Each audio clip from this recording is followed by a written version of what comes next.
नमस्कार मित्रों, आपका स्वागत है। एक नए विषय के साथ फिर हाजिर हूँ।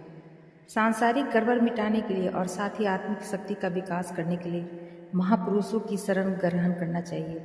तो आज मैं उसी एक महान पुरुष की चर्चा करना चाहती हूँ, महान प्रतापी चक्रवर्ती राजा भरत की। कैसे उनके अभिमान को उनके 98 भाइयों ने तोड़ा था। भगवान ऋषभ देव के 100 पुत्र थे। दीक्षा लेने से पहले भगवान ने अपने सब पुत्रों को राज्य का बंटवारा करके अलग कर दिया था, लेकिन भरत ने चक्रवर्ती होने की इच्छा की। भरत ने सोचा, मैं चक्रवर्ती तभी हो सकता हूँ जब भारत क्षेत्र के 6 खंडों में से एक अंगुल भूमि भी दूसरे के अधिकार में न रहे, सभी पर मेरा आधिपत्य हो। यह सोचकर भरत ने अपने भाइयों के साथ भाई भाई का संबंध न रखकर स्वामी सेवक का संबंध स्थापित करना चाहा। बाहुबली को छोड़कर शेष 98 भाइयों ने विचार किया कि यह भरत की अनीति है। हम पिता का दिया हुआ राज्य करेंगे, भरत का दिया हुआ राज्य नहीं करेंगे। भरत कहते हैं, मेरा दिया हुआ राज्य भोगो, पर यह नहीं होगा। भरत बलिष्ठ है सही, पर हम भी कायर नहीं हैं। हम भी भगवान ऋषभ देव के पुत्र हैं। भले ही इस शरीर के टुकड़े हो जाएं, हम भरत का आधिपत्य नहीं मानेंगे। अतएव भरत का सामना करने के लिए सेना सज्ञानी चाहिए, ऐसा उनके 98 भाइयों ने कहा। ऋषि देव के 98 पुत्रों ने यह विचार किया, लेकिन फिर सोचा कि हमें पिताजी ने राज्य दिया है और सौभाग्य से अभी तक वे मौजूद हैं। इस कारण उनसे सलाह लिए बिना लड़ना उचित नहीं है। उनसे सलाह लेकर ही लड़ाई करना ठीक होगा। अगर उनका आदेश होगा कि भरत के सामने झुक जाओ, तो हम झुक जाएंगे। उस दशा में हमारी कोई तौहीन नहीं होगी, क्योंकि हम भरत के झुकाए नहीं झुकना चाहते हैं। पिताजी के झुकाने से झुक जाएंगे। अगर पिताजी ने हमें पहले ही भरत का अधीन कर दिया होता, तो आखिर उनकी अधीनता में रहना ही पड़ता। और अगर पिताजी अड़े रहने का आदेश देंगे, तो हरगिज नहीं झुकेंगे। फिर संसार की कोई भी शक्ति हमें नहीं झुका सकेगी। पिताजी की सलाह लेने के बाद इंद्र के रूठने की भी हमें परवाह नहीं। आखिर 98 भाइयों ने यही विचार पक्का किया। सब भाई मिलकर भगवान ऋषभ देव के समीप पहुँचे। भगवान ने उन्हें देखते ही कहा, पुत्रों, आज तुम भरत के सताए हुए मेरे पास आए हो। भरत तुम्हारे राज्य पर अपनी मुहर लगाना चाहता है, जिसे मैंने तुम्हें प्रदान किया है।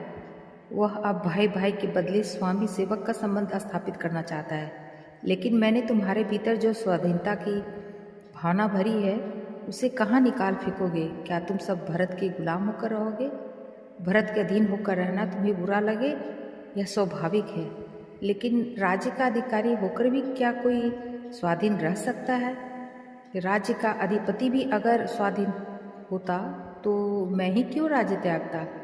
जिस चीज़ के लिए लोग अपनी मनुष्यता को भूलकर कुत्ते की तरह लड़ते हैं और जिसे मैंने तुच्छ समझकर तज दिया है, क्या उसी चीज़ के लिए तुम लोग मेरे पुत्र होकर भी आपस में लड़ोगे? बच्चों, तुम अपना राज्य भोगते हुए भी सचमुच की आज़ादी नहीं पा सकते। अगर सच्ची स्वाधीनता प्राप्त करना है, तो मेरे बताए हुए पथ का अनुसरण करो। राज्य को लात मार दो। मैं सच्चा, शाश्वत और सुंदर राज्य पाने का उपाय बतलाता हूँ। अब मैं वह पिता नहीं रहा कि जमीन का कुछ टुकड़ा देकर तुम्हें क्षणिक शांति पहुँचाऊँ और एक प्रकार से तुम्हें भुलावे में डालूँ। अब मैं तुम्हारे लिए त्रिलोकी का राज्य लाया हूँ, इसलिए बोध प्राप्त करो। यह समय लड़ाई का नहीं है, जागृति का यह अनमोल अवसर है। भरत की दशा देखकर ही तुम्हें बोध पाना चाहिए। उसकी दशा दयनीय है। उसकी लोभ प्रीति देखकर तुम्हें समझना चाहिए कि राज्य पा लेने पर भी सच्ची शांति प्राप्त नहीं होती। राज के लोभ ने उसे ठग लिया है। तुम जानबूझकर क्यों ठगाई में आना चाहते हो? अक्षय साम्राज्य का अधिकार तुम्हारा स्वागत करने को उद्यत है। उस ओर पैर क्यों नहीं बढ़ाते? वेदव्यास जी ने भागवत में कहा है, अरे पुत्रों, देहधारियों की यह देह वन भोगों को भोगने के लिए नहीं है, धन भोगों को भोगने के लिए नहीं है, जिन्हें प्राप्त करने में घोर कष्ट सहन करना पड़ता है। भोगने में भी कष्ट सहन करना पड़ता है और भोगने के बाद भी कष्ट सहन करना पड़ता है। ऐसे कष्ट में काम भोगने के लिए यह शरीर नहीं मिला है, यह काया नहीं मिली है। अतएव इन भोगों पर गर्व मत करो। यह भोग तो विष्ठा खाने वाले पशु भी भोगते हैं। तुम यह कह सकते हो कि हम राजपुत्रों का शरीर अगर भोगने के लिए नहीं तो किस लिए है? हे पुत्रों, यह शरीर वह दिव्य तप करने के लिए है जिस तप से अंतःकरण शुद्ध होता है और शुद्ध अंतःकरण से अनंत ब्रह्मा सुख की प्राप्ति होती है। भरत को चक्रवर्ती पद का गर्व हो गया था। वो अपने भाइयों पर भी शासन सत्ता स्थापित करना चाहता था। उसको समझाने का कोई दूसरा उपाय नहीं था। पर जब 98 भाइयों ने राज्य त्याग दिया तब भरत की बुद्धि ठिकाने आई। भरत को मालूम हुआ कि मेरा दूत पहुंचने के बाद मेरे भाई पिताजी के पास गए और पिताजी के उद्देश्य से राजपाट छोड़कर मुनि बन गए हैं। यह सुनते ही भरत मूर्छित होकर सिंहासन से नीचे गिर गया। जब होश में आया तो अपने आप को धिक्कारने लगा, कहने लगा, मुझे धिक्कार है, मेरे राजपाट को, मेरे पद को, मेरे वैभव को धिक्कार है। अविवेक के चक्कर में पड़कर मैंने घोर अनर्थ कर डाला है। मैं बलबुद्ध रोही हूँ। पिता के प्रति मैंने विश्वासघात किया, भाइयों को सताया और जगत में निर्णय कराया। हाँ, कृष्णा मुझे ले गई। मैं क्या करने चला और क्या हो गया? मैं महान पढ़ने के प्रतिष्ठा में फंसकर और हीन हो गया। सच्चा पद तो उन भाइयों को भी मिला। भरत इतना पश्चाताप करके ही नहीं रहे। वे दौड़े दौड़े भगवान के पास पहुँचे। उस समय भगवान अयोध्या में ही विराजमान थे। 98 भाइयों ने अयोध्या में ही दीक्षा धारण की थी। भरत बिना किसी साथी के अगबकाए हुए उसी प्रकार भगवान के पास पहुँचे जैसे घर में आग लगने पर लोग बाहर भागते हैं। भगवान के पास पहुंचकर उन्होंने भगवान को नमस्कार किया और 9 दीक्षित भाइयों को भी नमस्कार किया। अपने भाइयों को साधु देश में देखकर सिंह की दिव्यता के कारण भरत की आंखों में आंसू बहने लगे, कंठ गदगद हो गया। वह भूले चक्रवर्ती भरत एक साधारण दिन पुरुष की भांति रोते हुए विलाप करते हुए अपने भाइयों से कहने लगे, भाइयों, यद्यपि संसार त्याग कर दीक्षा लेना उत्तम है और वह दिन धन्य होगा जब मैं भी सब कुछ त्याग कर संयम दीक्षा अंगीकार करूँगा। लेकिन आपका इस समय दीक्षा लेना मुझे बदनाम करना है। आप मुझे लोभी और तुच्छ बनाकर मत छोड़ जाइए। आपने जो कदम उठाया है उससे मुझे समझ आ गई है। भले मेरे शास्त्रागार में 6 कंठ का आधिपत्य दिखाने वाला चक्र रत्न उत्पन्न हुआ, देव सेवित उस चक्र रत्न ने मेरा मस्तक फिरा दिया। भगवान ऋषभ देव के पुत्र चक्रवर्ती भरत के नाम पर इस देश की भारत के नाम से प्रसिद्धि हुई है। भरत ने इसके संपूर्ण 6 खंडों पर एक छत्र राज किया था। इसी कारण वह भारत या भरतखंड कहलाया है। उन भरत को भी शांति का मार्ग दिखलाने वाले उनके 98 भाई थे और साथ ही भरत ने उन्हें शांति का मार्ग दिखलाया था। यद्यपि भारत का उद्देश्य उन्हें शांति मार्ग दिखलाने का नहीं था, फिर भी परोक्ष रूप में वह निमित्त तो बने ही। ज्ञानी जन शुक्ल पक्ष ही ग्रहण करते हैं, अर्थात दूसरे के दोष न देखकर गुण ही ग्रहण करते हैं। ज्ञानियों का कथन है कि हमें राग द्वेष में पड़ने की आवश्यकता नहीं है।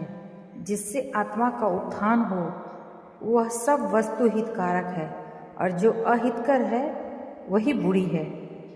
भरत ने तृष्णा के वश होकर अपने 98 भाइयों को अशांत करना चाहा था, परंतु धन्य है भगवान ऋषभ देव जिनके उपदेश से उन्होंने स्वयं शांति प्राप्त की और साथ ही संसार को भी शांति का मार्ग सुझाया और भरत का भी मान मर्दन कर डाला। भरत चक्रवर्ती राजा था, सेना और रत्नों के बल से प्रबल था। कहता था, मेरी आन न मानने वाला कौन है? भरत की आन और भरत के प्राण बराबर हैं। मेरी आन न मानने वाला मेरे प्राण हरण का प्रयत्न करता है। इस पृथ्वी पर कौन ऐसा वीर है जो मेरी आज्ञा का उल्लंघन कर सकता है? इस प्रकार बलिष्ठ और गर्विष्ठ भरत ने अपने भाइयों पर हुकूमत करनी चाहिए थी, लेकिन अब वही भरत हुकूमत के बदले मिन्नत कर रहा है। अब उसकी आन मिन्नत में परिणत हो गई है और वह अपने पाप की आलोचना कर रहा है। भरत की तरह सभी को आलोचना करनी चाहिए कि जिनसे सहायता मिलती है वे सब भाई हैं। मनुष्य को मनुष्य से तो सहायता मिलती ही है, बल्कि पृथ्वी पर जितने भी पदार्थ हैं उन सब की सहायता मिलने पर ही जीवन निभता है। जल, पवन, आग, वनस्पति, पशु, पक्षी और मनुष्य की सहायता बिना कौन जी सकता है। जिनकी सहायता हमारा जीवन टिका हुआ है, देखना चाहिए कि उनके साथ हमारा व्यवहार कैसा है। भरत कहते हैं, भाइयों, चक्र ने मुझे चक्कर में डाल दिया। फिर यहाँ छत्र आया, मैंने सोचा मेरे घर यह छत्र आया है, मुझे 6 खंड की साहबी मिलेगी, फिर मेरे किस बात की कमी रह सकती है। यह छत्र मेरा ताप हरेगा, मैं सब लोगों को इसकी छाया में लाऊंगा। लेकिन इस छत्र ने क्या किया, यह भेद मैंने आज पाया। अगर मैंने एक छत्र राजा बनने का विचार न किया होता तो आपको क्यों कष्ट होता, और आप जिस मस्तक पर मुकुट धारण करके शोभित होते थे उसके बाल भी क्यों उखाड़ फेंकते।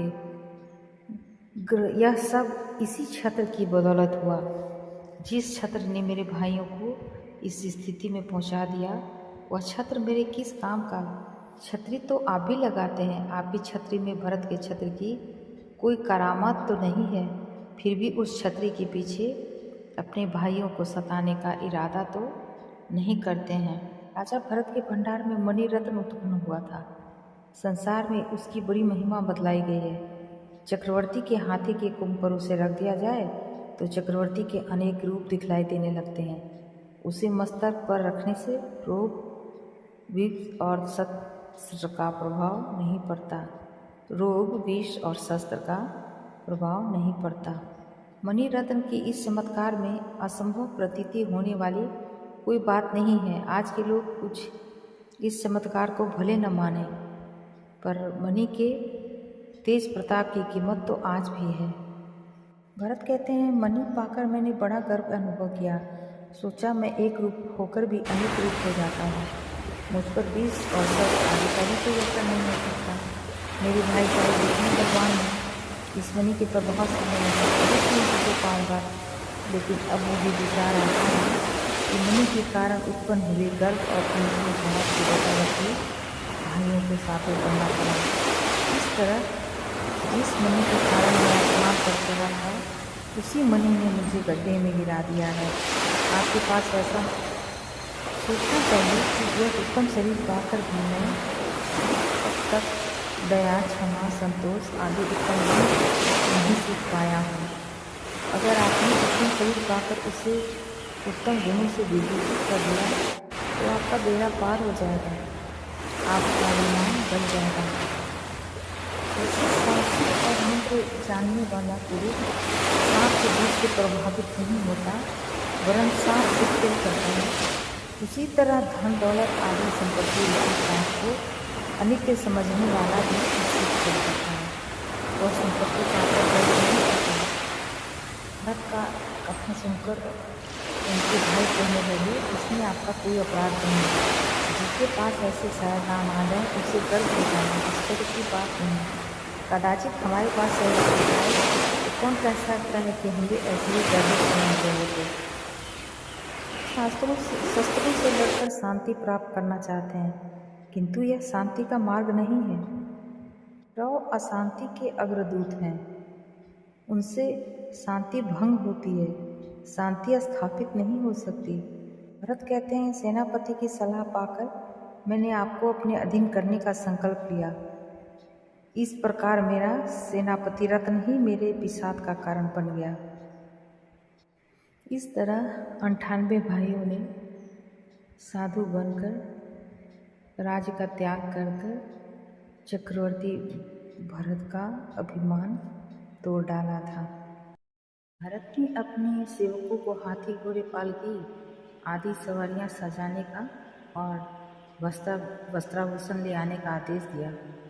अपने भाइयों से कहा, अब आप तैयार हो जाइए और जिस सवारी पर सवार होना चाहें और जैसा वस्त्राभूषण धारण करना चाहें वह करके घर चलिए।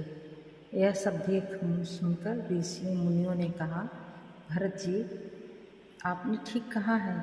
हमने आपकी आलोचना सुन ली है और विश्वास रखिए, आपके ऊपर हमारे अंतःकरण में तनिक भी वैर विरोध नहीं है। आप यह न समझें कि आपके दबाव के कारण ही हमने दीक्षा ली है। भगवान ऋषभदेव ने हमें पहले जो राज्य दिया था उसमें यह कांटे निकले। इन कांटों से बचने का मार्ग खोजने के लिए हम लोग फिर भगवान के शरण में पहुँचे। अब की बार भगवान ने हमें यह कंटकहीन राज्य दिया है। इस राज्य का प्रभाव आप प्रत्यक्ष देख रहे हैं। इस राज्य को पाते ही सर्वप्रथम तो आपके ऊपर ही इसकी आन चली। आप हमारे सामने झुक रहे हैं, जबकि आपको झुकाने की हमारी लेस मात्र भी इच्छा नहीं है। अगर हमने आपके दूत को सूखा सा जवाब देकर लौटा दिया होता और भगवान की शिक्षा मानकर मुनि न बोलने होते और आपकी आन भी न मानते तो फिर क्या होता? यही कि एक भाई दूसरे भाई का गला काटने को तैयार हो जाता। तो इस लोकोत्तर राज्य की प्राप्ति होने पर आप आंसू बहाते हैं। यह भगवान के दिए हुए इस राज का ही तो प्रताप है। क्या आप यह राज छुड़ाकर हमें फिर उसी राज्य में ले जाना चाहते हैं जिसके लिए भाई भाई का प्राण लेने को तैयार हो जाता है? आप यह क्यों भूल कर रहे हैं? मुनियों का कथन सुनकर भरत कहने लगे, वास्तव में आपका कथन सर्वथा सत्य है। आपके धर्म का तेज पाकर ही मेरे हृदय का अंधकार मिटा है। आपने संयम ग्रहण न किया होता तो मेरा मन शायद ही सुधरता। मुनि कहने लगे, भरत जी, धर्म का थोड़ा सा शरण लेने में से तो तुम चक्रवर्ती भी हमारी आड़ में आ गए हो। अगर पूरी शरण लोगे तो जन्म मरण के चक्कर से छूट जाएंगे। विश्वास रखिए, आपके प्रति हमारे हृदय में लेस मात्र भी वैर नहीं है। आपसे हमारा यही कथन है कि अगर आपसे राज नहीं छूटता तो कम से कम अहंकार अवश्य छोड़कर नम्रता धारण कीजिए। इससे आपका कल्याण होगा।